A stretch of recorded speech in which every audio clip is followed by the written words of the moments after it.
Hi guys, welcome to my YouTube channel. तो actually मुझे बहुत सारा स्टूडेंट्स का ये आया था, ठीक है, कमेंट भी आई थी कि आज जो हम लोग डिस्कस करें, तो पूछ रहे थे कि किस तरह से किसी भी स्ट्रक्चर्स को अगर हम लोग एनालिसिस करते हैं तो एनालिसिस करने के बाद क्या क्या चेक की जाती है उसमें। तो ठीक है, तो आज हम लोग उसके बारे में डिस्कस करेंगे। तो देखो, सबसे पहले जब भी हम किसी स्ट्रक्चर्स को एनालिसिस करते हैं तो एनालिसिस करने में पहला स्टेप जो हम लोग जनरली चेक करते हैं वो करते हैं क्या, तो उसमें चेक की जाती है, उसमें पहले जो चेक की जाती है वो स्टेबिलिटी चेक होती है। ओके, उसमें हम लोग स्टेबिलिटी चेक करते हैं। अब स्टेबिलिटी चेक में क्या क्या चेक की जाती है तो ये भी आप देख लो। तो देखो, स्टेबिलिटी चेक में जो पहला जो चेक किया जाता है स्टेबिलिटी चेक में वो किया जाता है deflection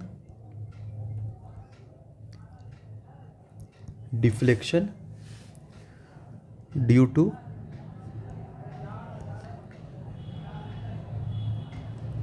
gravity load. Deflections due to gravity.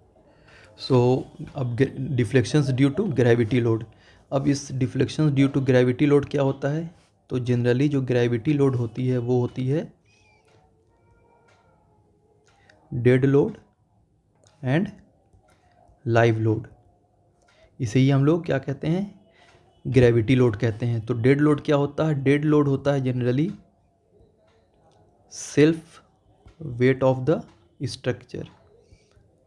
Means structure की जो सेल्फ वेट होती है उसे हम लोग डेड लोड कहा जाता है। एंड लाइव लोड क्या होती है, तो लाइव लोड होती है external load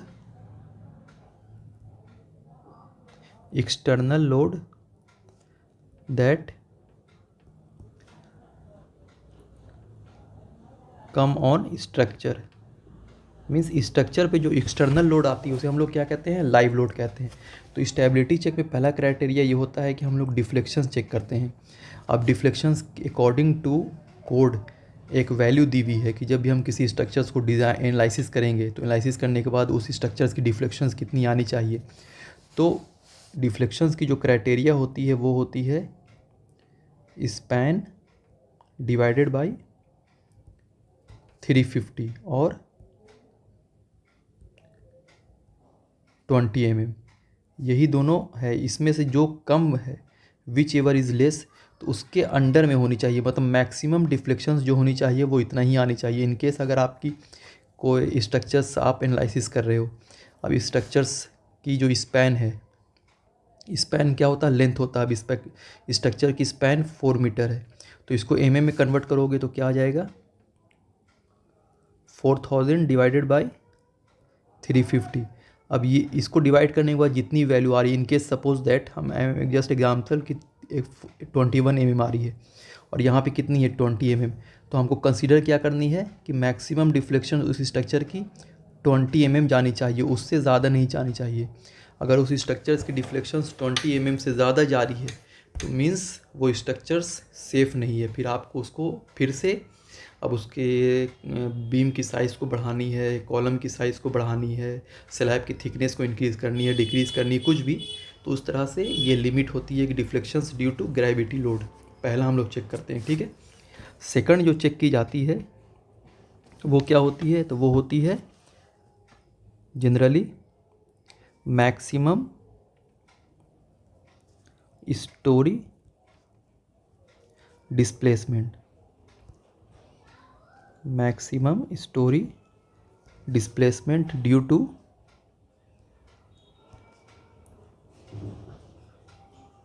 earthquake load and wind load.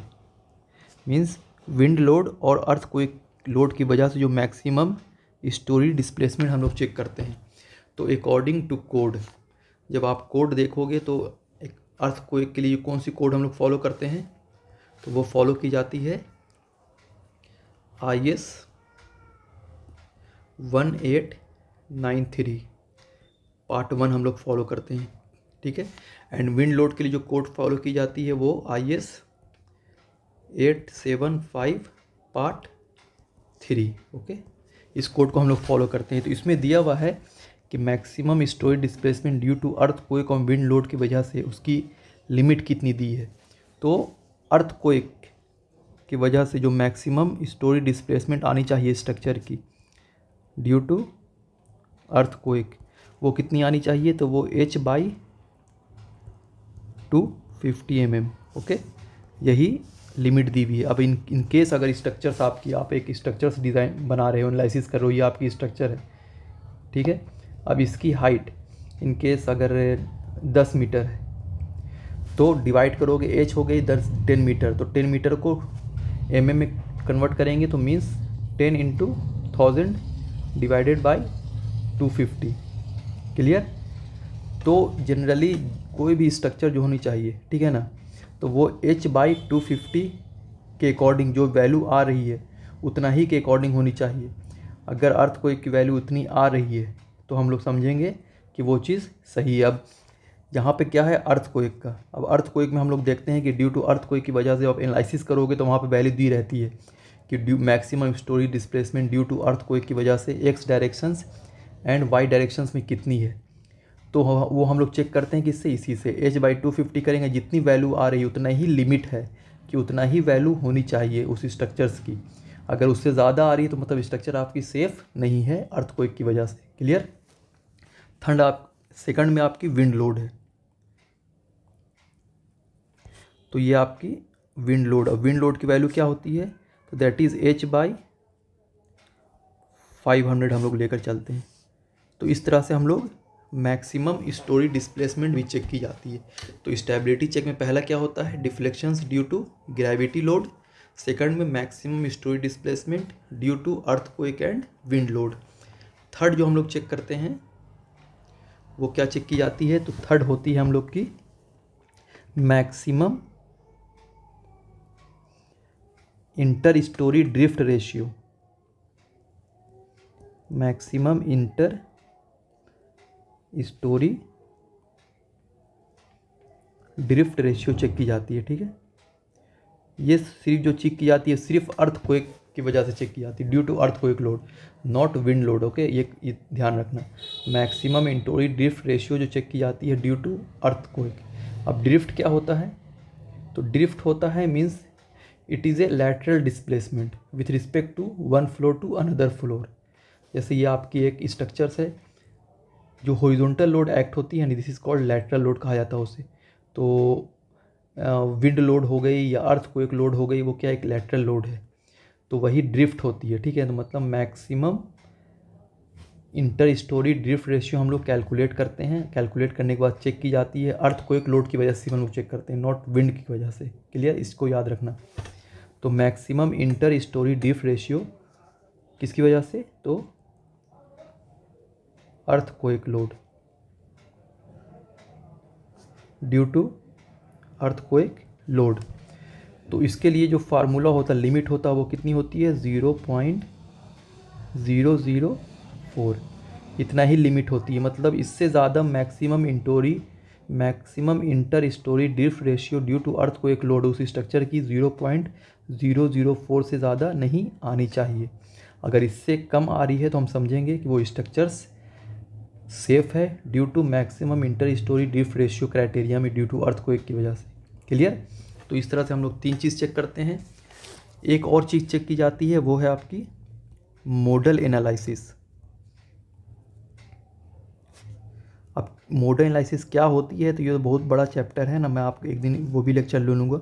तो मोडल एनालिसिस सिंपल वे में मैं बता देता हूँ कि मोडल एनालिसिस क्या होती है। It generally shows the behaviour of the structure, means structure की बिहेवियर किस तरह से है। तो हम लोग मोडल एनालिसिस भी चेक की जाती है।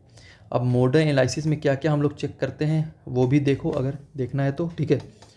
तो एक मिनट,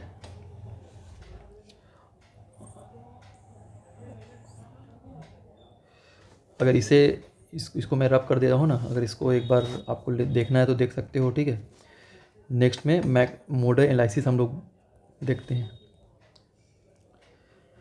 तो देखो मोडल एनालिसिस क्या होती है, it generally shows the behaviour of the structure, मतलब स्ट्रक्चर की बिहेवियर आपको बताती है। तो मोडल एनालिसिस में हम लोग क्या क्या चेक करते हैं वो भी हम लोग देखते हैं। देखो मोडल एनालिसिस में जनरली जो चेक की जाती है वो चेक की जाती है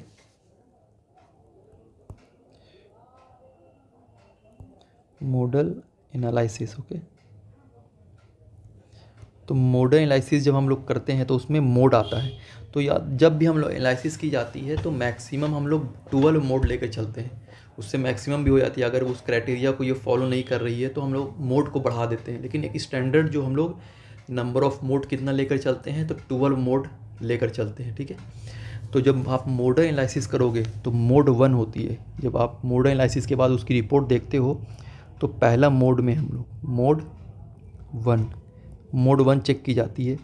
तो मोड 1 में हम लोग चेक करते हैं क्या, टाइम पीरियड, मतलब स्ट्रक्चर की जो हम लोग टाइम पीरियड लेकर चलते हैं ना, वो हम लोग चेक करते हैं। तो स्ट्रक्चर की टाइम पीरियड जो आनी चाहिए वो 0.1 इंटू एन होनी चाहिए। ठीक है, अब ये एन क्या है, तो एन है नंबर ऑफ़ लेवल, मतलब कितना स्टोरी आप बना रहे हो। तो अगर इनकेस अगर आप 20 स्टोरी बना रहे हो तो हम लोग 0.1 इंटू 20 मल्टीप्लाई कर देंगे तो कितना आ जाएगा 2। तो इसका मतलब है कि 2 सेकंड इसकी टाइम पीरियड आनी चाहिए मोड 1 में। ठीक है, तो पहला इसको हम लोग चेक करते हैं, अगर ये क्राइटेरिया सही रहता है मोड 1 में तो सही है। इसी मोड 1 में फिर हम लोग चेक करते हैं क्या, UX एंड UI की वैल्यू। ठीक है, अब UX या UI में से दोनों में से कोई भी होनी चाहिए, वो क्या होनी चाहिए, गवर्निंग होनी चाहिए, मतलब मोर देन 50% होनी चाहिए। अगर इन केस UI आपकी 60% आ गई और ये 40% तो मीन्स ओके है। क्लियर, तो मतलब UX या UI आइदर में से कोई भी होनी चाहिए, वो गवर्निंग होनी चाहिए, मतलब मोर देन 50%। ठीक है ना, तो हम लोग समझेंगे कि स्ट्रक्चर आपकी सेफ़ है। थर्ड में हम लोग इसमें चेक करते हैं rotation in the sense RZ की वैल्यू चेक करते हैं। तो RZ की वैल्यू जो होनी चाहिए, it should be less than 7%। RZ क्या है, रोटेशन है, स्ट्रक्चर्स की रोटेशन। तो RZ की वैल्यू 7% से कम आनी चाहिए।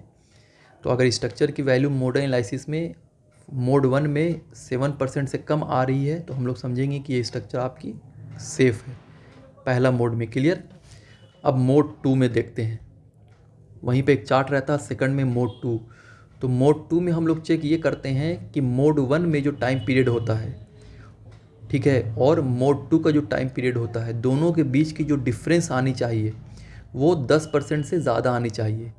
ठीक है, जैसे मोड 1, जैसे हमने यहाँ पर मोड 1 ले लिया।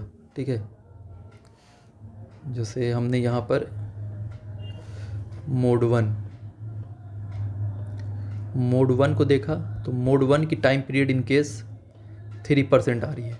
ठीक है, एंड मोड 2 की टाइम पीरियड कितनी आ रही है, तो ये 4% आ रही है।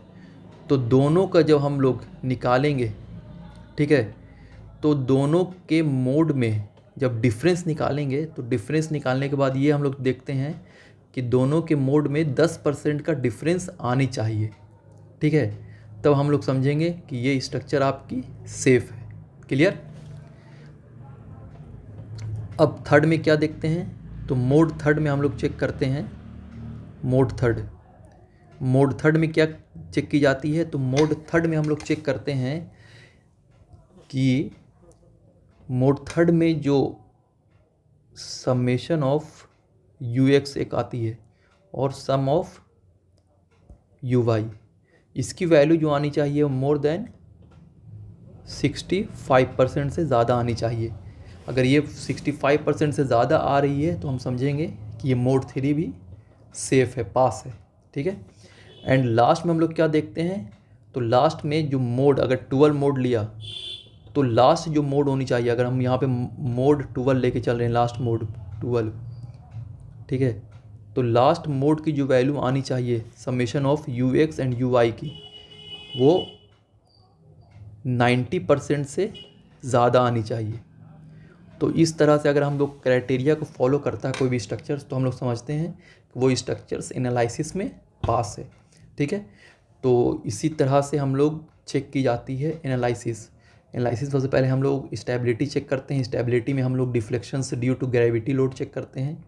उसके बाद फिर मैक्सिमम स्टोरी डिस्प्लेसमेंट चेक करते हैं due to dead load and earthquake load की वजह से। फिर maximum inter storey drift ratio check करते हैं अर्थक्वेक लोड की वजह से। और नेक्स्ट हम लोग मॉडल एनालिसिस चेक करते हैं। मॉडल में चारों मॉडल चेक की जाती है, mode 1, mode 2, mode 3 and last mode. इस तरह से हम लोग की स्टेबिलिटी चेक होती है। ओके, तो आज के लिए इतना ही हम लोग रहने देते हैं। नेक्स्ट इसमें हम लोग एक नया टॉपिक लेकर फिर उसको डिस्कस करेंगे। Okay, thank you.